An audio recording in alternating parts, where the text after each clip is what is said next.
মাননীয় সদস্য জনাব চয়ন ইসলাম, সিরাজগঞ্জ ৬। আপনি প্রশ্নটি পাঠপূর্বক উত্থাপন করুন। তারকা চিহ্নিত প্রশ্ন ৬। আমি চয়ন ইসলাম, সিরাজগঞ্জ ৬। মাননীয় প্রধানমন্ত্রী, অনুগ্রহ করে বলবেন কি আপনি টানা 15 বছরে মোট 20 বছর সফলভাবে দেশ পরিচালনা করেছেন। আগামী 5 বছর অগ্রাধিকার সহ দেশ পরিচালনায় আপনার পরিকল্পনা কি? মাননীয় প্রধানমন্ত্রী, ধন্যবাদ। ধন্যবাদ মাননীয় সদস্য। তারকা চিহ্নিত প্রশ্ন ৬ সংসদে উত্থাপিত হল। মাননীয় প্রধানমন্ত্রী। ধন্যবাদ মাননীয় স্পিকার। মাননীয় স্পিকার, আপনার কাছ থেকে আমি একটু 2 মিনিট সময় নিতে চাচ্ছি প্রশ্ন উত্তর শুরু করার আগে। জি নিশ্চয়ই। মাননীয় স্পিকার, দ্বাদশ জাতীয় সংসদের নির্বাচন শেষে আমরা জনগণের ভোটে নির্বাচিত হয়ে সরকার গঠন করার সুযোগ পেয়েছি। কাজে আজকে আমার প্রথম দিন, আমি পার্লামেন্টের প্রশ্ন উত্তর দিচ্ছি। আমি পরম শ্রদ্ধা করে স্মরণ করছি সর্বকালের সর্বশ্রেষ্ঠ বাঙালি জাতির পিতা বঙ্গবন্ধু শেখ মুজিবুর রহমানকে, জাতীয় চার নেতা, 30 লক্ষ শহীদ, 2 লক্ষ মা বোনকে। 15 আগস্ট জাতির পিতা বঙ্গবন্ধু শেখ মুজিবুর রহমান সহ আমার মা, ভাই সহ যাদেরকে হারিয়েছি, আমি তাদের আত্মার মাগফিরাত কামনা করি। আমরা এখানে অনেকেই আছি স্বজনহারা বেদনা নিয়ে এই পার্লামেন্টে উপস্থিত। মাননীয় স্পিকার, এবারের নির্বাচন অনেক প্রতিবন্ধকতা ছিল, অনেক চক্রান্ত ছিল, ষড়যন্ত্র ছিল। আমি বাংলাদেশের জনগণের প্রতি আমি কৃতজ্ঞতা জানাই যে সকল ষড়যন্ত্র উপেক্ষা করে এদেশের ভোটাররা ভোট কেন্দ্রে গিয়েছে, তাদের ভোটার অধিকার প্রয়োগ করেছে এবং নির্বাচনে আমাদেরকে জয়ী করে দেশ সেবার সুযোগ দিয়েছে।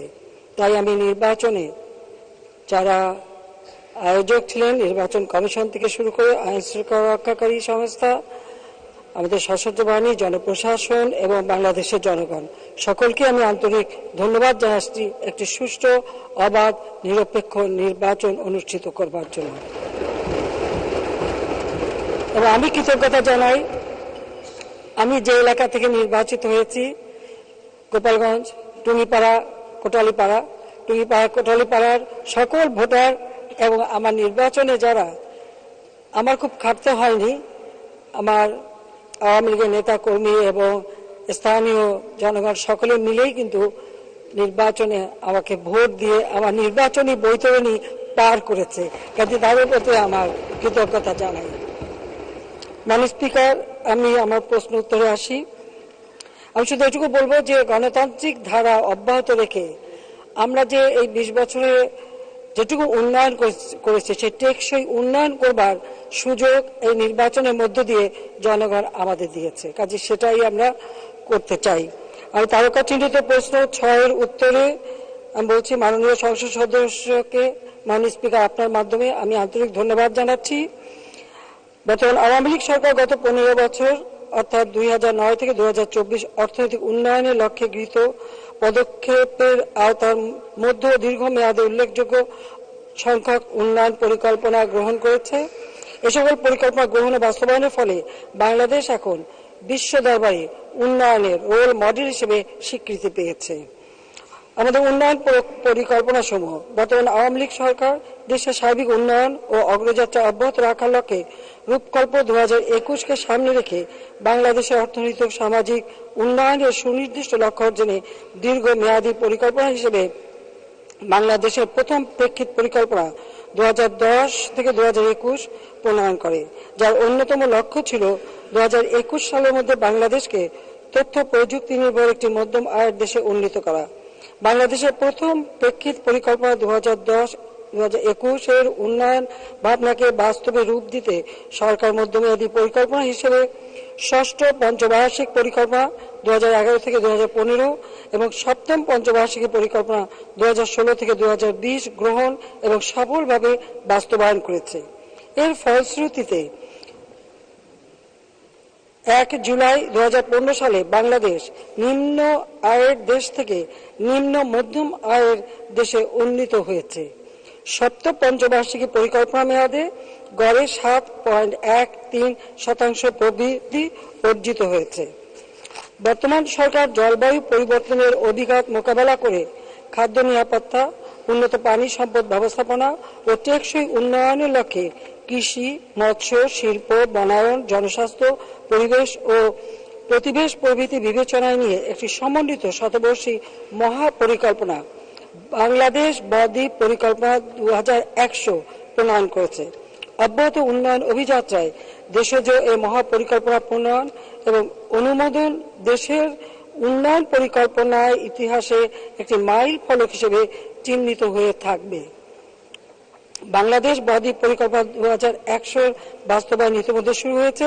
বিভিন্ন মন্ত্রণালয় বা বিভাগ কর্তৃক সংশ্লিষ্ট ক্ষেত্রে প্রকল্প গ্রহণ ও বাস্তবায়িত হচ্ছে।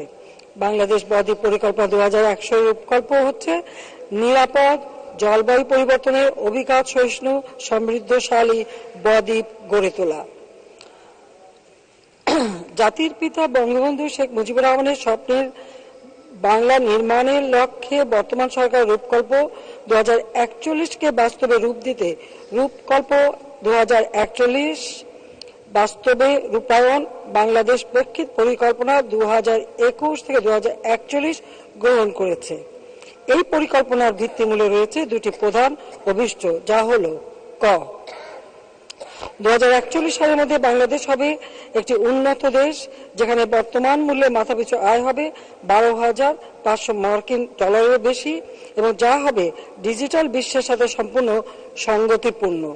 এবং খ বাংলাদেশ হবে সোনার বাংলাদেশ, যেখানে দারিদ্র্য হবে শুধু অতীতের ঘটনা।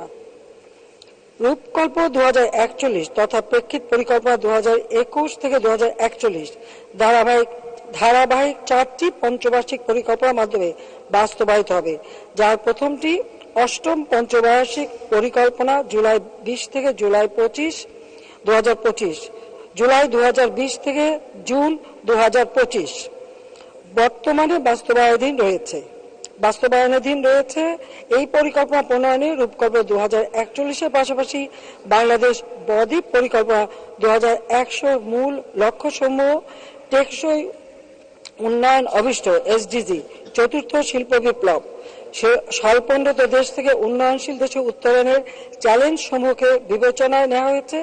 এছাড়াও কোভিড-19 মহামারীর কারণে সৃষ্ট চ্যালেঞ্জ মোকাবেলায় অষ্টম পঞ্চবার্ষিক পরিকল্পনায় কতিপয় কার্যকরী কৌশলেরও সুপারিশ করা হয়েছে। টেকসই উন্নয়ন অভিষ্টকে